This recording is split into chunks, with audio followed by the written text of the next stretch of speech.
right, The Wolf of Wall Street. I mean, you know the name, right? You've definitely seen the movie. But what we're going to do is pull back that Hollywood curtain, because the real story, well, it's a lot darker and, honestly, way more fascinating.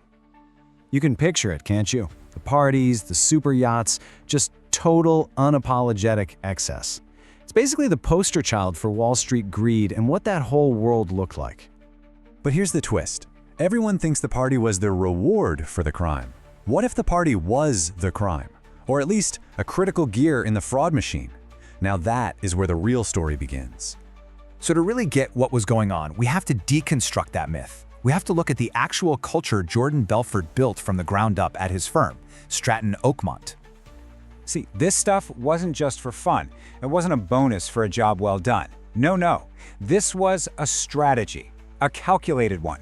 You promise these young, hungry brokers a lifestyle of pure indulgence. You get everyone involved in, let's just say, questionable activities, so nobody wants to be the one to snitch. And crucially, you completely demolish their sense of right and wrong. I mean, think about it. When your entire office life is one giant ethical violation, what's one more little lie on the phone to a complete stranger?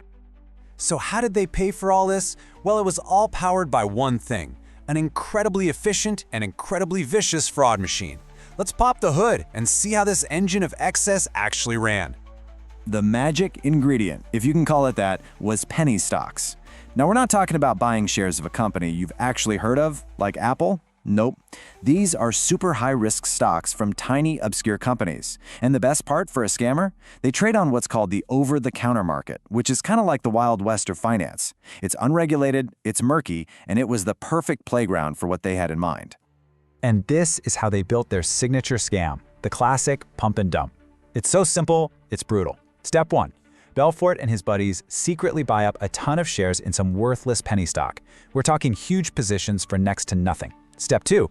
The pump. They unleash their army of brokers on the phones, creating this massive, artificial hype storm with completely misleading info. Step 3. Investors, hearing about this once-in-a-lifetime opportunity, start buying like crazy, and the stock price just skyrockets. And then, step 4, the dump. At the absolute peak of the frenzy, Belfort and his crew sell every single share they own for massive profits. The stock, of course, instantly collapses, leaving all those regular investors holding worthless paper. And this right here, this was their official internal motto: don't hang up until the client buys or dies. I mean, that tells you everything you need to know, doesn't it? This was never about investing. It was about pure predatory pressure. So you're probably wondering, how on earth did they convince so many people? I mean, who just buys a random stock from a stranger on the phone? Well, this is where you see the twisted genius of the whole operation. It was a classic bait and switch. They called the Kodak pitch. See, a broker would call you up, but they wouldn't start with a garbage stock. No. First, they'd talk to you about a solid blue chip stock, something safe and familiar, like Kodak. This is the bait. It makes them sound smart, legitimate, trustworthy. Once they've got you nodding along, then comes the switch. They'd lean in, lower their voice, and say something like, "Listen, because we've got a good rapport, I'm gonna let you in on something special."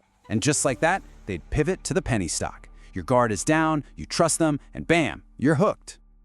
And boy, did people buy. You know, the movie really glorifies the scammers, but it's so important to remember that for every dollar they made, there was a real person on the other end losing it. That's the part of the story we really need to talk about. The numbers are just mind-boggling. We're talking an estimated $200 million. Stolen, gone, for more than 1,500 regular people. This wasn't just pocket change, this was life savings, retirement accounts, everything. And if you want to see just how one-sided this whole thing was, get this. The Steve Madden IPO, it was one of their biggest, most crooked deals. In under 3 minutes, Jordan Belfort personally pocketed $23 million. So while Belfort was making millions in minutes, on the other side of that trade were people like Dr. Alfred Witt, a retired dentist. He lost $250,000, his entire retirement. That's the real exchange rate of this scam. His life's work for Belfort's 3 minutes of profit. And for those victims, the nightmare just never really ended.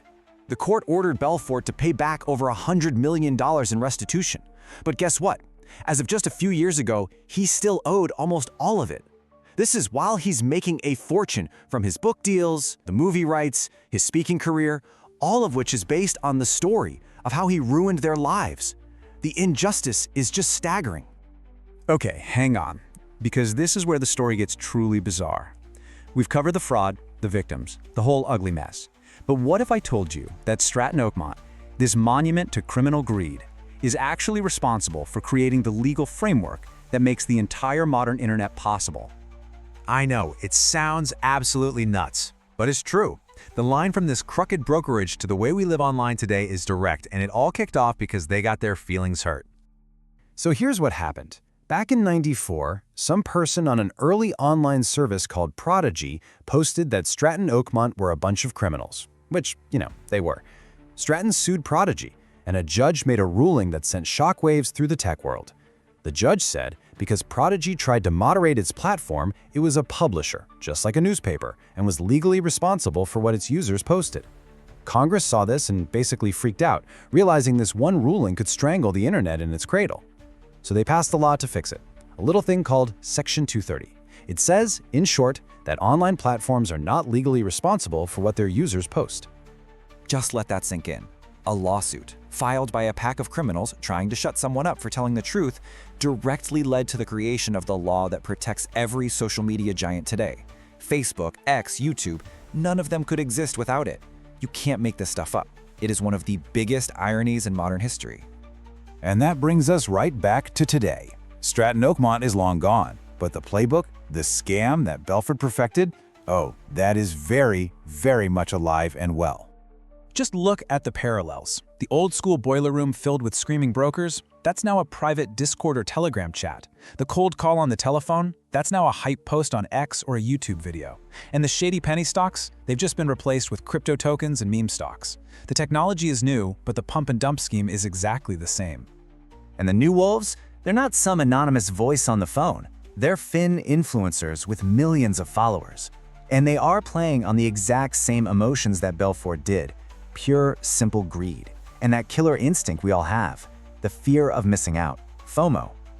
So it leaves us with a pretty chilling thought, doesn't it? The technology has completely changed. The boiler room is now in your pocket. But the wolf itself, the predator that exploits our hopes and fears for a quick buck, you have to wonder, has that really changed at all?